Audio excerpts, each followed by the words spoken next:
Ever wondered about the stories hidden inside gemstones? Beyond just the sparkle. Oh, definitely. They can hold so much history and Right. meaning. Well, today we're going to dive deep into a really fascinating one. The Gomed gemstone. You might also know it as Hessonite Garnet. Ah, yes, Gomed. A really interesting case. It is. And here's a bit of a puzzle to start us off. The name Hesson apparently comes from Greek for lesser or low. Right, which seems odd. Exactly, because at the same time, it's seen as this incredibly powerful gem in ancient Hindu scriptures, and it even showed up in medieval European royal jewelry. That contrast is intriguing, isn't it? How can it be both lesser and highly revered? That's what we want to unpack. So let's start with the basics. It's often called the cinnamon stone. Why is that? Well, that nickname comes directly from its look. Its color is really distinctive. It can range from this lovely, warm honey yellow all the way to a deep cinnamon brown, or sometimes even these striking orange reds. It's that warm, spicy spectrum that really sets it apart visually. So that color is a key identifier then. Absolutely. It helps distinguish it from, say, other brownish or yellowish gems. Okay, interesting. Now, beyond the color, what about its physical stuff? I read it has moderate hardness. Yeah, that's right. On the Mohs scale, it's typically around 6.5 to 7.5. So think quartz, roughly. Which means it's okay for jewelry, but maybe not for everyday rough wear. Precisely. Durable enough, but you'd still want to, handle it with a bit of care. Avoid hard knocks. Got it. And here's something I found really surprising. The inclusions. Yeah. Usually in gems, clarity is everything, right? Right. Flawless is best. Usually, yes. But Gomed is different. It often contains these unique internal features. You might hear about a horsetail pattern. Oh, yeah. What's that look like? It's like fine fibrous inclusions that can sometimes swirl. Or another one is called the Scotch and water effect, a kind of treacly viscous look internally. And these aren't considered flaws. Not typically in Gomed. That's the fascinating part. They're often seen as marks of authenticity. They enhance its character and can actually help gemologists identify it. Wow. So its imperfections make it special. Kind of, yeah. It really flips the script on what we usually value in a gemstone. It's like a natural fingerprint inside the stone. So we know what it looks like, what it's made of. Yeah. But how does it, get here? From deep in the earth to being something people used. Okay, so geologically, it forms mainly in metamorphic rocks. Think intense heat, intense pressure deep down. Right. But if it formed so deep, how did it become, relatively common in historical contexts? You mentioned Sri Lanka earlier. That's a great point. While its origin is deep, Gomed is often found in what we call alluvial deposits. Basically, riverbeds or gravels where gems have been weathered out of their host rock and concentrated. Ah, so easier to find and mine than digging deep into mountains. Exactly. Especially in places like Sri Lanka, which is historically famous for its Gomed found in these river gravels. This accessibility really played a huge role in it becoming so widespread and culturally significant. It wasn't locked away like some rarer gems. That makes sense. And that cultural significance is huge, isn't it? Especially in Vedic astrology.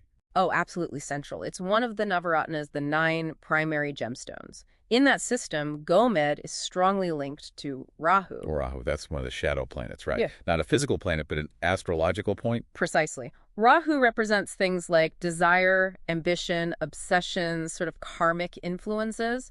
And the traditional belief is that wearing Gomed can help balance or neutralize Rahu's potentially challenging effects. Bringing things like clarity, stability. Yeah. Maybe good luck. Exactly. Clarity of mind, stability, protection from hidden enemies, that sort of thing. That's the traditional astrological thinking. And beyond India, you mentioned Europe. Yes, historically, it pops up elsewhere too. We see garnets, possibly hessonite among them, used by ancient Greeks and Romans, often associated with protection, courage.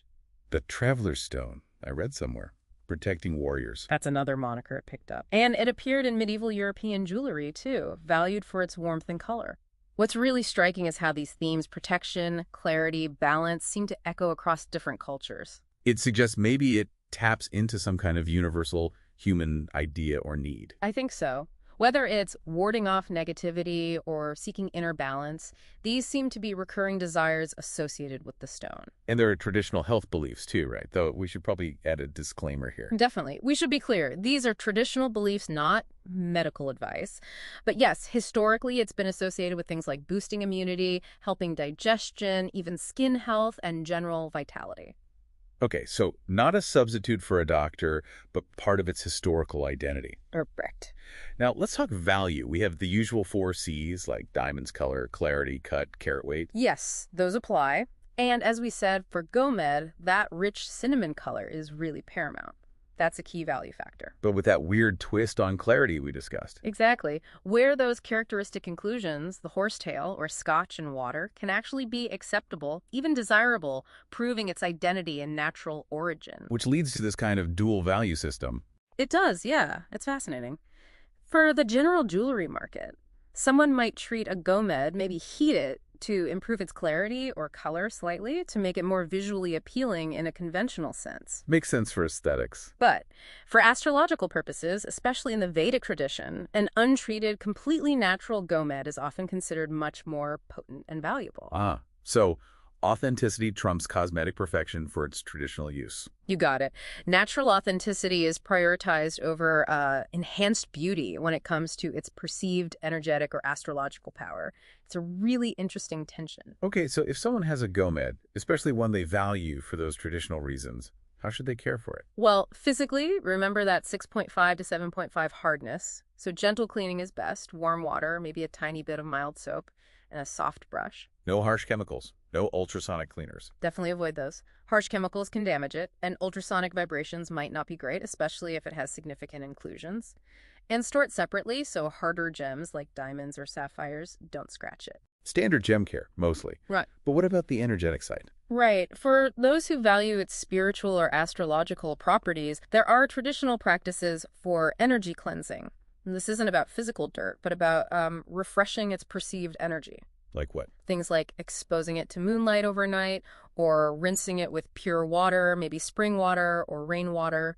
Some Vedic practices involve specific rituals, like chanting mantras over the stone or wearing it for the first time during an astrologically auspicious period. So it's both physical care and this sort of energetic maintenance. Exactly. It reflects that dual nature of the gem, again valued for both its physical beauty and its perceived metaphysical qualities. It really is more than just a pretty stone, then. Yeah. It's this blend of geology, history, culture, belief. Absolutely. A whole narrative wrapped up in a gemstone. And isn't it interesting, in a world that often chases flawless perfection, that for Gomed, it's often those natural imperfections, the inclusions, that actually make it unique and, in some contexts, more valuable. It really makes you think, doesn't it? What actually defines preciousness? Is it just about rarity and flawlessness, or is it also about character, history, and meaning? A great thought to ponder. We definitely encourage you, our listeners, to maybe look into this remarkable gem a bit more for yourselves. There's quite a story there.